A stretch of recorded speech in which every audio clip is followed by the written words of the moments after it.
Përshëndetje shenja e binjakëve, kjo është panorama e interpretimit javor. Pas lutjes dhe meditimit, kartat I ndava në 4 sfera jetësore, të cilat janë gjendja juaj, familja, dashuria, puna dhe një prizëm orakull. Në gjendjen tuaj personale kemi rrota e fatit, 10 shkopinjt, mbreti I shpatave dhe 2 kupat. Kjo javë për ju fillon me një kthes. Rrota e fatit tregon se diçka po ndryshon, që nuk do të thot me patjetër me dram, por me ndjesinë se gjërat po lëvizin nëpërmjet rrotës së fatit.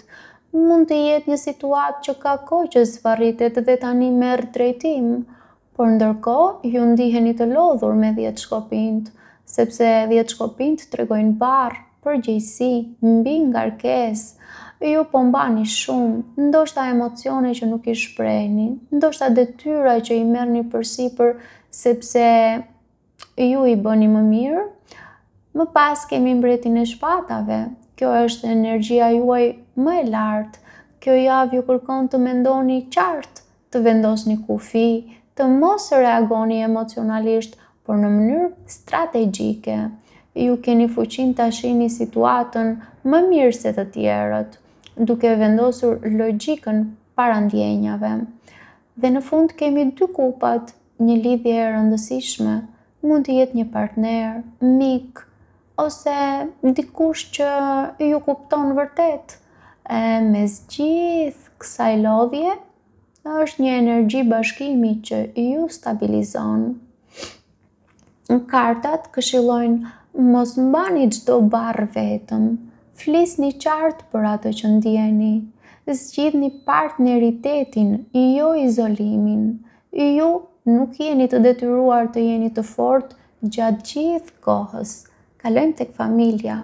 Në familje kemi 4 shpatat, 4 monedhat, mbreti I kupave dhe bum, kulla.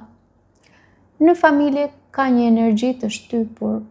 4 shpatat tregon heshtje, tërheqje, ndoshta dikush po mban distancë për të shmangur konfliktin. 4 monedhat është dikush që kapet fort pas kontrollit. Mund të jetë çështje financiare, por edhe emocionale, që nuk I lëshon. Mbreti I kupave është figura e matur emocionale. Ai ruan stabilitetin emocional edhe kur situata është kaos.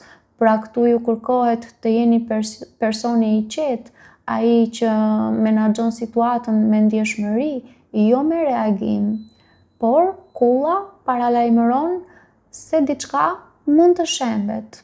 Nëse diçka është ndërtuar mbi heshtje, ajo mund të shpërthejë.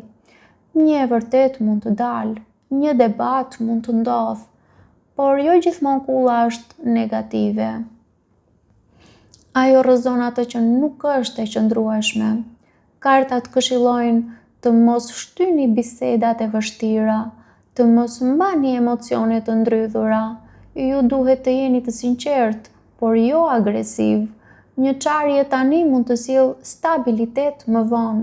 Kalojmë tek dashuria. Në dashuri kemi faqen e shpatave, hierofanti, 2 shkopinjt dhe 5 monedhat.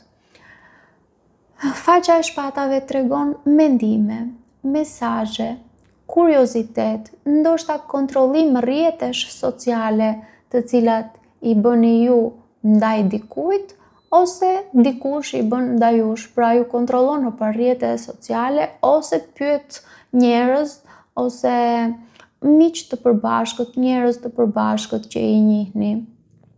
Ose ju vetë mund të jeni duke analizuar fjalë, pra ndoshta po mendoni shumë për dikë, mund të ketë komunikim, por edhe dyshime. Hierofanti flet për seriozitet, ose një lidhje që kërkon formalitet, ose një situatë ku duhet të vendosni. Për shembull, a është kjo marrëdhënie afatgjatë? 2 shkopinjt tregon se ju jeni në pikë zgjedhjeje, pra po shikoni drejt horizontit.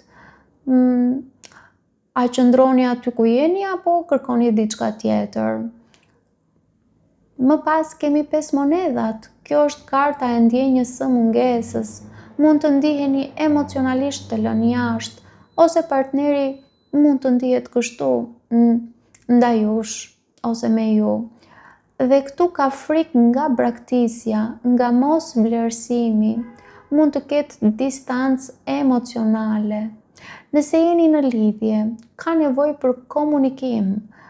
Mbase s'është e nevojshme të analizoni çdo fjalë, por mbase është më e drejtë të pyesni drejt për drejt. Ju duhet të shprehni frikrat tuaja, jo t'i maskoni me ironi apo indiferencë. Nëse jeni vetëm, mund të ketë dikë që ju vëzhgon, por ju duhet të vendosni nëse doni diçka serioze apo vetëm një stimul psikologjik. Mos hyni në lidhje nga frika e vetmisë. Kartat këshillojnë që ju duhet të flisni hapur për pritshmëritë tuaja, të mos qëndroni aty ku ndiheni të pavlerësuar. Serioziteti kërkon guxim dhe mbase është më mirë të zgjidhni atë që ju jep siguri, jo konfuzion. Kalojmë tek puna.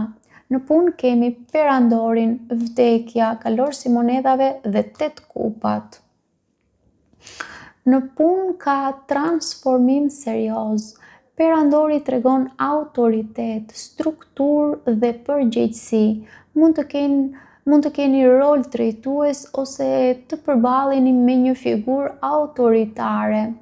Vdekja tregon një cikël që po mbyllet.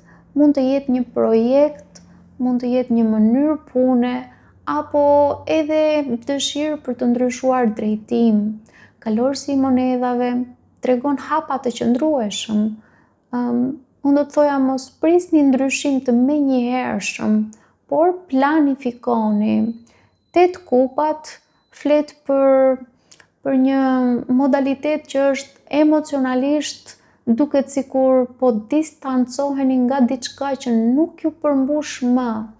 Dhe kjo javë mund të jetë pikë vendimtare. Mbase duhet të vazhdoni aty ku jeni apo të nisni një rrugë të re. Ndoshta kjo është pyetja që po i bëni vetes. Kartat këshillojnë të mos kapeni pas diçkaje vetëm nga siguria. Ndoshta duhet të planifikoni, por të mos veproni në mënyrë impulsive. Duhet të mendoni më afatgjatë. Nëse zemra juaj nuk është aty, filloni të kërkoni alternativa për sa i përket punës. Kalojmë në Prism Oracle, ku kemi izolimi. Kjo kartë është shumë e qartë. Ju këtë javë mund të ndiheni të izoluar emocionalisht, edhe kur jeni mes njerëzve. Por ky izolim nuk është dënim, është reflektim. Dhe ndoshta Zoti po ju thotë të merrni kohë për veten, të mos kërkoni përgjigje vetëm jashtë. Ju duhet të dëgjoni zërin tuaj. Izolimi i vetëdijshëm është shërim, izolimi nga frika është plag. Pra, unë do të thoja të zgjidhni të parin. Jam e bindur që edhe ju jeni dakord me mua. Pra, pak a shumë kjo është një javë vendimesh. Jo shpërthim dramatik, por qartësi e thellë. Duket se ju po lini pas diçka që nuk ju përfaqëson më. Në dashuri kërkohet sinqeritet, në punë kërkohet transformim, në familje kërkohet hapje, në shpirt kërkohet qetësi.